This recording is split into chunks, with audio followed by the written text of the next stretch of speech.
অতিবৃষ্টি আর পাহাড়ি ঢলে ভেঙে গেছে কুমিল্লার গোমতী নদীর প্রতিরক্ষা বাঁধ। এতে প্লাবিত বেশ কয়েকটি ইউনিয়ন। বুড়িচং উপজেলার ১৬ নল ইউনিয়নের বুরবুরিয়া এলাকায় ভেঙে যায় এই বাঁধটি। কুমিল্লা পানি উন্নয়ন বোর্ডের নির্বাহী প্রকৌশলী জানান, সন্ধ্যার পর থেকে ওই স্থান থেকে পানি বের হচ্ছিল। স্থানীয়রা বালুর বস্তা ফেলে পরিস্থিতি নিয়ন্ত্রণের চেষ্টা করে, তবে রাত 11:15টার দিকে বাঁধের অন্তত ৩০ থেকে ৪০ ফুট ভেঙে গিয়ে লোকালয়ে ঢুকেছে পানি। চট্টগ্রামের হালদা নদীর বাঁধ ভেঙে হাটহাজারী উপজেলার অনেক গ্রাম প্লাবিত হয়েছে। 100% কপার কন্ডেন্সারে তৈরি ভিশন ফ্রিজ, তাই গুণে মানে অটুট থাকে বছরের পর বছর। দর্শক, এই বিষয়ের খবর আমরা জানবো। কুমিল্লা থেকে সরাসরি যোগ দিচ্ছেন আমাদের সহকর্মী জাহিদুর রহমান এবং একই সঙ্গে খাগড়াছড়ি থেকে যোগ দিচ্ছেন নুরুসাফা মানিক। আমরা শুরুতে চলে যাচ্ছি কুমিল্লাতে। জাহিদ, আপনি রাতে যেমনটা বলছিলেন গোমতী নদীর বাঁধ ভেঙে অনেক গ্রাম প্লাবিত হয়েছে, সকাল সকাল কি অবস্থা দেখছেন আপনি? শাকিল, রাত 11:15টার দিকে কুমিল্লার বুড়িচং উপজেলার যে বুরবুরিয়া এলাকা, সেখান থেকে কিন্তু আমরা জানতে পেরেছি যে আপনার 30 থেকে 40 ফুট এলাকা আপনার বাঁধ, যেটা প্রতিরক্ষা বাঁধ গোমতী নদী, সেটা ভেঙে গেছে এবং ভেঙে যাওয়ার পর থেকে কিন্তু লোকালয়ে পানি প্রবেশ করেছে এবং সেখানে আমরা যেটুকু জানতে পেরেছি সর্বশেষ আপনার পীরযাত্রাপুর ইউনিয়ন এবং 16 নল ইউনিয়ন এবং সদর ইউনিয়নের বেশ কয়েকটি গ্রাম আপনার প্লাবিত হয়েছে। আমরা রাতে নির্বাহী প্রকৌশলীর সাথে এই বিষয়টা নিয়ে জানতে চেয়েছিলাম যে আসলে কতটি গ্রাম তিনি সুনির্দিষ্টভাবে আমাদেরকে এই তথ্য জানাতে পারেননি, তবে আমরা এটুকু জানতে পেরেছি গতকালকে সকাল 7টায় আপনি যেটুকু দেখছেন যে গোমতী নদীর যে পানি প্রবাহ সেটা ছিল 70 সেন্টিমিটার এবং আজ পর্যন্ত এটা দাঁড়িয়েছে আপনার বিপদসীমার 134 সেন্টিমিটার, যেটা আসলে গতকালকের তুলনায় আপনার 64 সেন্টিমিটার বেশি। এবং গতকালকে যখন এই চিত্রটা আমরা তাদের কাছে জানতে চাইলাম যে আসলে এটা কতটুকু বৃদ্ধি পেয়েছে, তারা আমাদেরকে যে তথ্যটুকু জানিয়েছেন যে 1998 সালের পর এই প্রথমবারের মতো এত বড় বিপর্যয় তৈরি হয়েছে গোমতী নদীর বাঁধে। বিগত যে 27 বছর সেই রেকর্ডও কিন্তু ছাড়িয়ে গেছে এবং ইতিপূর্বে দেশে যে বিভিন্ন ঝড় হয়েছে সেখানেও কিন্তু কুমিল্লা এই ধরনের প্রভাব ফেলেনি, কিন্তু গত কয়েকদিনের যে বৃষ্টি এবং পাহাড়ি ঢল ত্রিপুরা থেকে পানি গোমতী নদী দিয়ে নেমে এসেছে, সেটার কারণে কিন্তু গোমতী নদীর বেড়িবাঁধের আশপাশের যে মানুষজন রয়েছেন তারা কিন্তু বেশ সংখ্যা এবং উদ্বিগ্ন নিয়ে রাত পার করেছেন এবং বিভিন্ন স্থানে আমরা দেখেছি যে আসলে গোমতী নদীর প্রতিরক্ষা বাঁধ যেখানে আপনার মনে হয়েছে যে সেখান দিয়ে বাঁধ ভেঙে পড়তে পারে, সে দিক বিবেচনা করে কিন্তু তারা আসলে গোমতী নদীর পাড়ে আপনার বাঁশ এবং বস্তা দিয়ে তারা প্রতিরক্ষা বাঁধটাকে শক্তিশালী করার চেষ্টা করেছেন এবং কোনোভাবেই যেন আসলে বাঁধ ভেঙে না যায় সেটা। কিন্তু তারপরেও কিন্তু গতকাল রাতে বুরবুরিয়া যে এলাকা সেটা দিয়ে ভেঙে পড়েছে এবং লোকালয় প্লাবিত হয়েছে। পরবর্তী সংবাদে আমরা আরো বিস্তারিত তথ্য জানাতে পারবো। তো এই ছিল কুমিল্লা থেকে সর্বশেষ। শাকিল। জাহিদ, আপনাকে ধন্যবাদ আমাদের সঙ্গে যুক্ত হওয়ার জন্য। এবার চলে যাবো খাগড়াছড়িতে। মানিক, আপনাদের এখানে কি অবস্থা?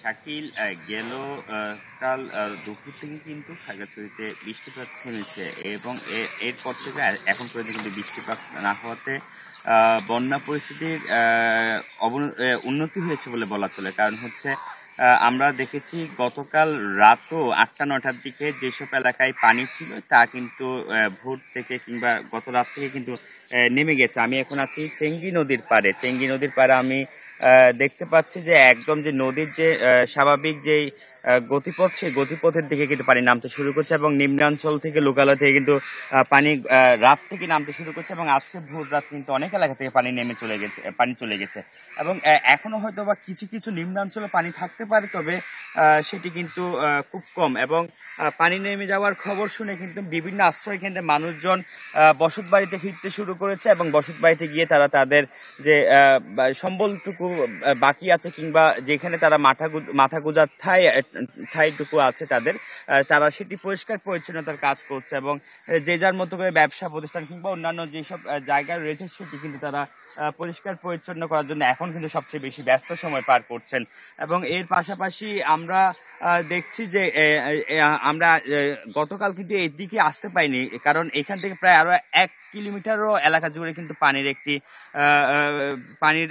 পানি ছিল। তো এর ফলে কিন্তু আমরা গতকাল এদিকে আসতে পাইনি, আপনাদেরকে দেখাতে পারিনি। তবে আজকে যতদূর নদীর এই পাড়ের দিকে আসছিলাম ততদূর দেখছিলাম যে যত বসত বাড়ি ছিল, ব্যবসা প্রতিষ্ঠান ছিল, কৃষি খামার ছিল কিংবা অন্যান্য যেসব স্থাপনা কিংবা যা কিছু ছিল সবকিছুর মধ্যে কিন্তু একটি ধ্বংসস্তূপের একটি চিহ্ন আমরা দেখতে পেয়েছি এবং সবচেয়ে বেশি ক্ষতিগ্রস্ত হয়েছে এই নদী পাড়ে কিন্তু মানুষের কৃষি খামার কিংবা অন্যান্য যেসব যেসব ছোট ব্যবসায়ী রয়েছেন তাদের। এবং আমরা গতকাল কথা বলেছিলাম কৃষি বিভাগের সাথে, তারা বলছেন প্রায় 10,000 হেক্টরের বেশি কৃষি জমি ক্ষতিগ্রস্ত হয়েছে। এবং আজকে যেহেতু পানি নেমে গেছে, তাদের মাঠ পর্যায়ে যারা পুরোপুরি ক্ষতির বিষয়টি নিরূপণের চেষ্টা করবেন বলে তারা জানিয়েছেন।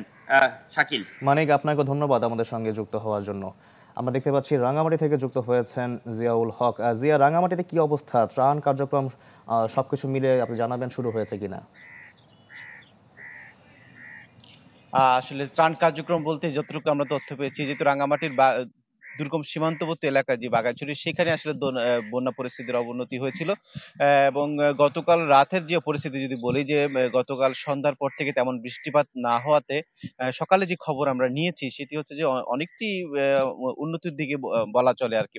যেহেতু গত অনেকক্ষণ ধরে বৃষ্টিপাত হচ্ছে না, পানি কমতে শুরু করেছে বলে জানিয়েছেন আমাদের সেখানকার স্থানীয়রা। যে বিষয়টা হচ্ছে যে যারা এখন পর্যন্ত যারা আশ্রয়কেন্দ্রে যেতে পেরেছে তারা রান্না করা খাবার পাচ্ছে। যারা এখন পর্যন্ত যে অনেকেই আসলে আশ্রয়কেন্দ্রে যেতে পারছে না, তারা বাড়ি অবস্থান করছে।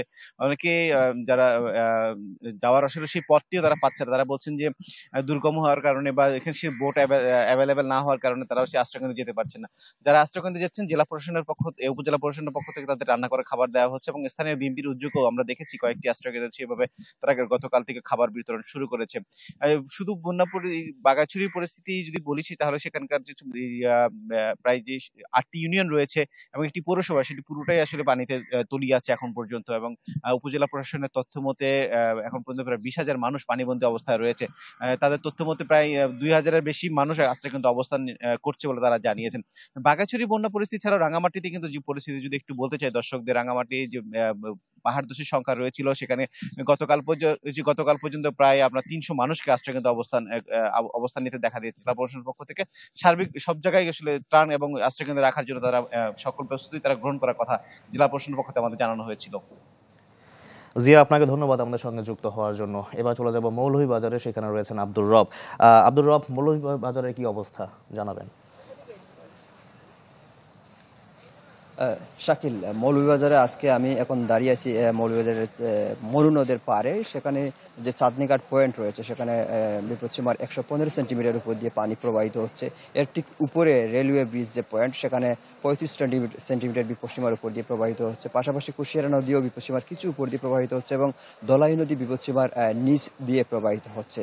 তবে আসার কথা হচ্ছে যে মরু নদের উপরি অংশে যেহেতু পানি কমতে শুরু করেছে, ধীরে ধীরে নিচের অংশেও পানি কমবে। হয়তো আজকের দিনে যদি উজান থেকে কোনো ধরনের ঢল না নামে, তাহলে পানি ধীরে ধীরে কমতে শুরু করবে। তবে এখন পর্যন্ত বন্যা পরিস্থিতির উন্নতি বলা যাবে না। বন্যা পরিস্থিতির এখন পর্যন্ত অবনতি বলা চলে, কারণ যে 6টি ভাঙন মনু নদে রয়েছে, সেই ভাঙন দিয়ে এখনো কিন্তু পানি প্রবেশ করছে এবং লোকালয়ে প্রবেশ করছে এবং বিভিন্ন গ্রাম এখনো প্লাবিত করছে।